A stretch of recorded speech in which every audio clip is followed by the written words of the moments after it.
Episode 196.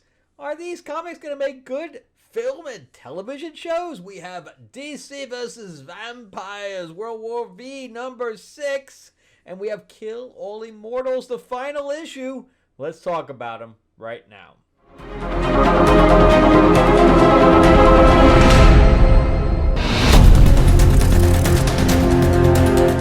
Welcome back to the channel, everyone. Thank you so much for spending time with me as we rant about movies, comic books, and television shows, as well as the occasional board game. I am your host, Frank Zanca. I'm an award-winning screenwriter, novelist, and comic book writer, as well as a filmmaker. And yeah, we got some stuff coming up. I got a meeting tomorrow with a soundstage for a talk show we're going into pre-production for. And then I got a big project. I got a conference call for that tomorrow. Keep my fingers crossed. I can't talk about that one right now. Hopefully, if it goes down, I will in the future. If it doesn't, you won't hear about it again. And for you budding filmmakers out there, I did just this whole past week record a course for low-budget filmmaking. It's about 6.5 hours long. It gets very, very in-depth. So if you're interested in that, I'll probably be, as soon as that goes live on Udemy, I will tell you guys all about it. All right, so let's jump into DC vs. Vampires. I thought this issue was going to be the last one. I mean, we're on issue 6, and the story has been chugging along like an old man on a walker. It's going very, very slow, and now I found out that they're going to push it to 12 issues. I don't know if I'm going to be in for 12 issues. And then at the end, I got to show you what happens at the end here in what else they're doing. Whenever I do, like, go into different, comic review sites and things like that, nobody's reading this thing, or I look at the pull list, people are pulling. This is not high up, and they think it's more popular than it is. I don't know. But we have Batgirl, Barbara Gordon Batgirl, who is the queen of the vampires. Of course, why not have the queen of the vampires be Barbara? It's kind of odd. But anyway, she's the queen of the vampires for whatever reason. She has Grodd under her, Aquaman's under her, who has a patch on his eye and looks like Deathstroke, whatever. But Big Barda and Mr. Miracle have a baby. They're both vampires, but they have a baby that everybody wants for whatever reason. Well, I don't know if it's prophesized. I don't know what the deal is. They're not giving any information on that. And Robin is like heading up a vampire unit that's like a rebellion that's working with the humans, even though the humans don't trust them either. So that's kind of all the pieces going on. And the human side is being helmed by Black Canary and Green Arrow. I'm not a big fan of the artwork here, but I guess they knew that this thing was going to be kind of stalling on 6, so they had to make it big. So this is actually a pretty big issue. This is by Matthew Rosenberg, and the artwork is by Otto Schmidt, I guess. Anyway, not a fan. It's the faces are kind of crap. But anyway, we start with Big Barda, who is coming in to save Mr. Miracle. And we have Supergirl, and I think that's, Red Tornado. I don't know who the other guy is. But anyway, they kind of, and Lobo's there, of course, as well. But, I must be probably Cyborg? I don't know. But anyway, that's what Aquaman looks like with the patch on.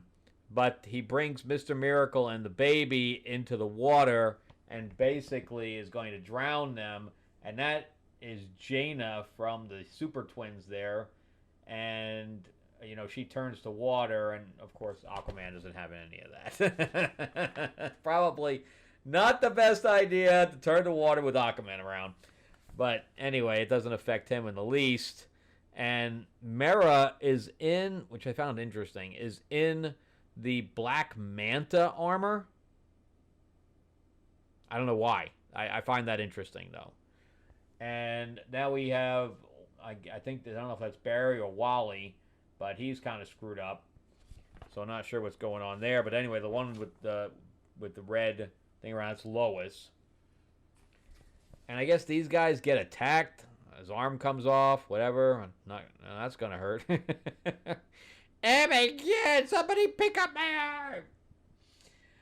So anyway, we have Damien there with Lois and Ollie, and they're having a full conversation about what their next steps are. And then this other guy walks in a robe, and Ollie's like, throughout the entire scene, he's like, who is this guy?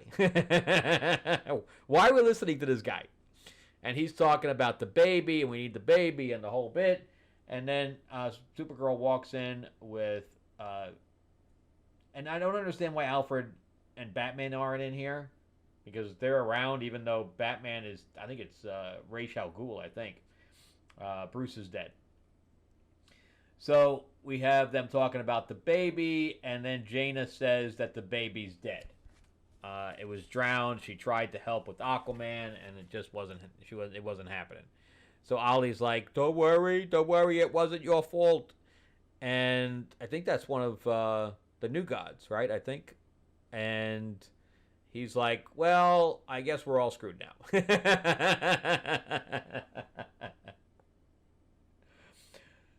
So anyway, now we're switching back to Grodd, who's kind of riding a horse, kind of like Planet of the Apes situation, and we go back. Now we have two armies kind of meeting up. So we have the human army, and with the superheroes that aren't vampires. Plus, we have the vampires on Damien's side, and then of course we have the full vampire stuff that's led by Barbara, and you can see Barbara there kind of in the big coats, and we have, which I don't think vampires get cold, but and then we have Diana, and Kara walks in and says, "Look, let's just work this out now. We don't have to go to war, blah blah blah."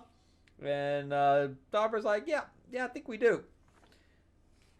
And then she and Wonder Woman fight, because he's like, I was hoping it was going to you that struck first, and they go at each other.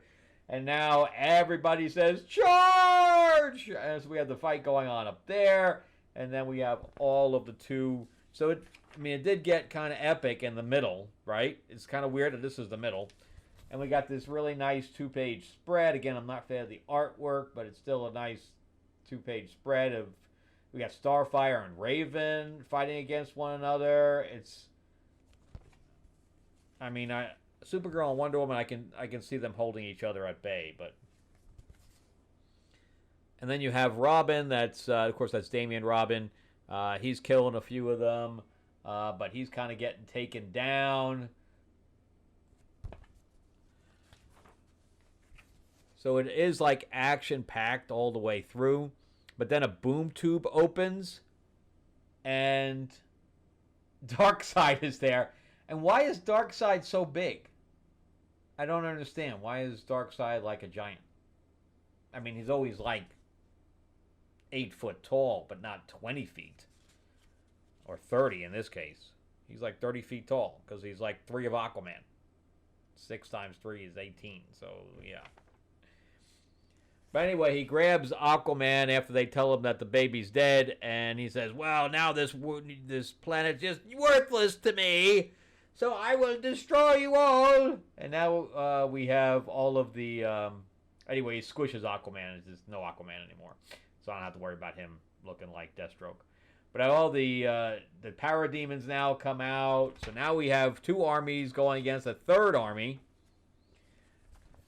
And that's the end of that. And we have Dr. Fate talking to John Constantine, who he's like, did I die? And they're like, yeah, you died. But look what it says at the bottom. I'll read it to you. So he says, John's work continues in issue number 7. Okay? And then next month, the journey, so it takes a month off, because it's January right now. Then it says, next month, Journey into the Dark with DC versus Vampires World War V, Darkness and Light number 1. They're doing a spin-off series with a book that nobody's buying? everybody I know of has already dropped off this or never even got it to begin with. And then we have a backup story with Animal Man, which I can give a shit about his family that's already vampires and he's trying to. So I don't know. I'm not going. So you want me now to buy a 12-issue series that should have been 10 or had been 6, and now on top of that you're going to do spin-offs? Go fuck yourself. No way. I'm not buying it. I guess I'll just deal with John's thing in March. All right, let's jump into Kill All Immortals. But before we do that, remember too that I have my vampire, if you're talking about vampires, mob in the 50s called Lords of LA. It is True Blood meets The Godfather. It's 48 pages a piece. I have 2 issues here, and they're all, it's very mature because it does have nudity and violence. Anything you kind of want in a vampire thing, but that's the first issue. And then second issue, that's the various covers. It also has Marilyn Monroe in it because it's from the 50s. And you can see the Nosferatu in the background. I like that issue, that cover a lot. And then we have the Werepanther one. I also have this in a nude version. And then we have the Samurai cover and the Helene cover. If you'd like any of them, let me know. But again, they're mostly, double-sized issues for the most part. All right. Plus, we're doing really well on the pre-launch on Kickstarter. We're about to hit like 250 people right now. This is I cooked up with Moonstone Books. And we are doing a anthology. This is not it. It's going to be a hardcover. And we have some major writers on this, including Timothy Zahn, who created Thrawn for Star Wars, Kevin J. Anderson, who did Dune, Bill Willingham. There's just a pile of people with cover art by Matt Wagner, who did Batman and Grendel. It's just going to be amazing. Anyway, go to greenhornetnoir.com and definitely sign up to get notified. We're going to be launching literally in just over 2 weeks. It's going to be amazing, and we're going to be doing a live stream as well with some of the writers. Anyway, it's going to be amazing. So definitely check that out. There's also a link in the description below as well. All right, let's jump back into Kill All Immortals. Not only half of them. Kill them all. So this is the end right now. And this is the story of Frey, who's fighting against the rest of her family. Eric the Red is her father. And Thor, it's going on. That's not Greek mythology. Eric the Red was not a god. He was a settler, I think, of Greenland. Either Greenland or Iceland, one or the other. And, he was a Viking. They were all Vikings, but they weren't gods. And, Freya, I guess there was, I'm trying to think if there was a god, but definitely it's got Thor in here and other people that were gods, but they weren't kids of Eric the Red. But that's how this is playing it. I don't know why they do it that way, but that's how they're playing it. But anyway, so she wants to be human. She was with a human guy, kind of like Hunt, Kill, Repeat, which I really liked, which was the Greek version of that. I don't think this has better artwork, I think, than Kill, Die, Repeat or whatever. Hunt, Die, Repeat. But this one's not, the storyline's not as good here. It's just about her fighting her family. And the dude that she was with was a reporter. And it was like an alien ship or whatever else. But she finds out that that what's keeping them alive is a tree. But she doesn't know where that tree is or anything else. She just I think she kind of finds the location of it. But anyway, she's been killing her brothers all the way through because that's what her father commanded. But she'd been warning her about the reporter that he didn't really love her, the whole bit, and they were right. And when when he kind of showed his colors, she killed him and threw him off the boat. But anyway, it starts out, this is right after that, but it starts out in a flashback, I guess. But now we jump into today's time. And she just walks. They don't have this thing hidden. They don't have it controlled by anything. This thing basically keeps them alive, through the ages. And it doesn't have any security around it. But this is one of the richest guys in the world, meaning Eric the Red, and he has no security on it. I don't understand. So anyway, she walks in, and they're already there. And they're like, nope, we can't let you do anything to the tree because, of course, she wants to chop it down. She wants to be human, and none of the people there, none of her family is going to allow that. So she's like, well, then you're going to have to stop me. And she pulls out a sword, and they're going to now fight again. So we get this big, long fight scene between her and all of her brothers. But then Thor turns, and she already killed him once. He came back, and now suddenly he's on her side. That was one of the things everybody said about this issue, was that there was no lead up to anything. It just was very, very abrupt. So because there's a lot, it feels like we'd never really led up to any of this.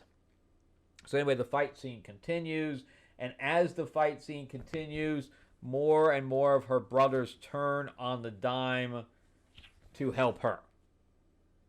I don't understand. So by the end of the fight, it's all the brothers and her versus the father, which is Eric the Red. So now we're fighting Eric the Red, who stayed in the back this entire time until this point. And he's holding his own against them all. But finally they best him, and there's just blood everywhere. And then she decides that she's going to go cut the tree down. And they're like, well, we don't really feel any different, but we don't even know if we're going to be, because there's a tree on top all messed up. So they're like, well, are we mortal now? And like, well, I don't know. I guess we'll find out. And that's where it ends. So they all leave together to embark on a mortal life from this point on. Now, I don't know how they didn't know that they were going to die immediately, but I guess that from this point on, they're going to age. And then they jump into Genghis Khan, who is also immortal. And they're like, well, I guess we have to start a war now. Why? No clue. No clue. But I guess he's got his own tree, which means that if he's got his own tree, then the other tree was just redundant and they could all be immortal. I don't know. There's a lot of things I liked about it. Will it make a good film or television show? Let's do a recap real quick. Will it make a good film or television show? It has to be rewritten. It has to be written because there's not enough twists and turns to this. I like her killing the guy, where it's not just like Kill Bill, which is really what Hunt, Kill, Repeat was. But with Hunt, Kill, Repeat, she thought her child was dead, and it ended up that Zeus was raising him. So I thought that was a good twist for that one. I like that one. I might just buy that one on trade because I like that one. I like that one better than this one. It's got a very similar plot.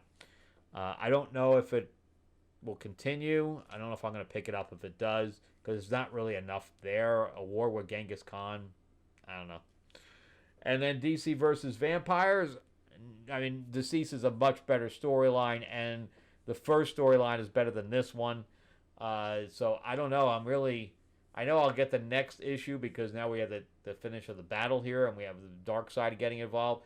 If I'm going to go away to 12, I do not know. So I don't think it would ever hit the screens like this, whether even if it's cartoons. You're going to do Deceased first. All right, that's it for me. Thank you guys so much for watching. I greatly appreciate it. Let me know what you guys are getting.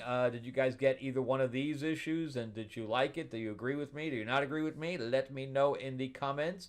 Also, if you'd like a copy of Lords of LA, you could also say that in the comments. And remember to go greenhornetnoir.com to sign up for notifications about when we launch in the Kickstarter into the month. Give me a like, give me a thumbs up, and if you can subscribe, please do. I am trying to grow the channel out, and every time you guys watch and comment and everything else, I greatly appreciate all of you, and Happy New Year. All right, talk to you later. Bye-bye.